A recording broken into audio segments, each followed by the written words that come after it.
Hello all, ఈరోజు అయితే మనము బ్లౌజ్కి పైపింగ్ ఎలా నీట్గా చేసుకోవాలో చూద్దాము.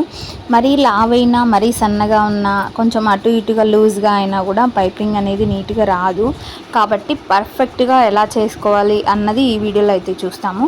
ఫస్ట్ హ్యాండ్కి అయితే పైపింగ్ వేద్దాము. హ్యాండ్కి పైపింగ్ వేసేటప్పుడు స్ట్రైట్ పీస్ అయినా తీసుకోవచ్చు, క్రాస్ పీస్ అయినా తీసుకోవచ్చు, నో ప్రాబ్లం. నేనైతే ఇక్కడ 12 నెంబర్ థ్రెడ్ అయితే యూజ్ చేస్తున్నాను. మీరు రెగ్యులర్గా షాపులలో ఫ్యాన్సీ స్టోర్స్ ఇట్లా షాపులలో అయితే దొరికేస్తుంది ఈజీగానే. 12 నెంబర్ అని అడగండి, ఇస్తారు. ఈ థ్రెడ్ వాడినామంటే కన్నా నార్మల్ ఫుట్ మీద కూడా మనం పైపింగ్ వేసుకోవచ్చు. ఆల్రెడీ వేరే వీడియోస్లో కూడా సెండ్ చేశాను ఎలా వేయాలన్నది. ఏం లేదు, నార్మల్ మన పాదం ఉంటుంది కదా, సూదికి పక్కనే థ్రెడ్ వచ్చే విధంగా పెట్టి ఇలా అయితే లోపల ఒక లైన్ వేసుకున్నాం కదా, ఆ లైన్ మీద థ్రెడ్ పెట్టేసి మిగతా ఖర్చు అంతా లోపలికి మడిచేసి కానీ ఇలా వేసుకున్నామంటే సన్నగా వస్తుంది పైపింగ్ అయితే. ఆల్రెడీ స్ట్రైట్గా క్లాత్ అటాచ్ చేయడం తెలుసు కాబట్టి మీకు నేనేం చెప్పలేదు. ఒకటి లేదా 1.25 క్లాత్ వెడల్పు అనేది తీసుకొని స్ట్రైట్గా కట్ చేసేసుకొని స్ట్రైట్ పీస్ అయినా వాడచ్చు, క్రాస్ పీస్ అయినా వాడచ్చు. హ్యాండ్కి నో ప్రాబ్లం, ఏదైనా వాడుకోవచ్చు.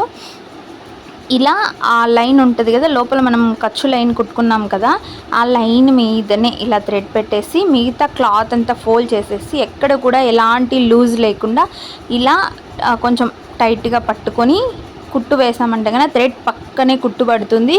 ఆ థ్రెడ్ ఎంతైతే ఉంటుందో అంత మాత్రమే పైపింగ్ అనేది బయటికి విజిబుల్ అనిపిస్తుంది. చాలా నీట్గా వస్తుంది. నార్మల్గా మనకి ఎంతైతే కనిపించాలో అంతే కనిపిస్తుంది. ఇంకా పెద్ద సైజు వేసారంటే కనుక అది కొంచెం లావుగా అట్లా డామినేట్ చేస్తుంది అన్నమాట కొన్ని కలర్స్. కాబట్టి మనం ఇలా వేసుకోవాలి. ఈ ఖర్చంతా లోపలికి ఉంది కదా, దీన్ని ఫోల్డ్ చేసుకొని లోపలికి పెట్టేసి కుట్టేసుకున్నామంటే నీట్గా ఉంటుంది. ఇంకో కుట్టు వేసుకోండి, నీట్గా ఉంటుంది.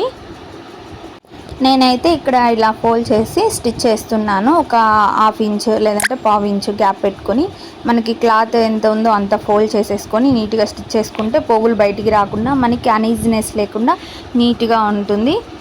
ఇంకా ఇది 12 నెంబర్ సైజు మెయిన్, అది గుర్తుపెట్టుకోండి.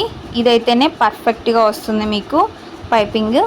హ్యాండ్కు ఇలా వేసేస్తామన్నమాట. నెక్కి ఎలా వేయాలో కూడా నేను చూపిస్తాను. హ్యాండ్కి కాబట్టి మనం స్ట్రైట్ పీస్ అయినా తీసుకోవచ్చు, క్రాస్ పీస్ అయినా తీసుకోవచ్చు. కానీ నెక్కు మాత్రం కంపల్సరీగా క్రాస్ పీస్ తీసుకోవాలి. క్రాస్ పీసులు కట్ చేసుకొని పెట్టుకొని వాటిని జాయిన్ చేసుకోవాలి. ఇలా ఇంకో కుట్టు వేసుకున్నామంటే కనుక నీట్గా ఉంటుంది. ఫినిషింగ్ చూడండి ఇప్పుడు ఎలా వస్తుందో పైపింగ్ చూపిస్తాను. ఎక్స్ట్రాస్ మొత్తం కట్ చేసేసుకోవాలి. ఈ టిప్స్ యూస్ చేసి స్టిచ్ చేశారంటే కనుక ఫినిషింగ్ చాలా నీట్గా వస్తుంది.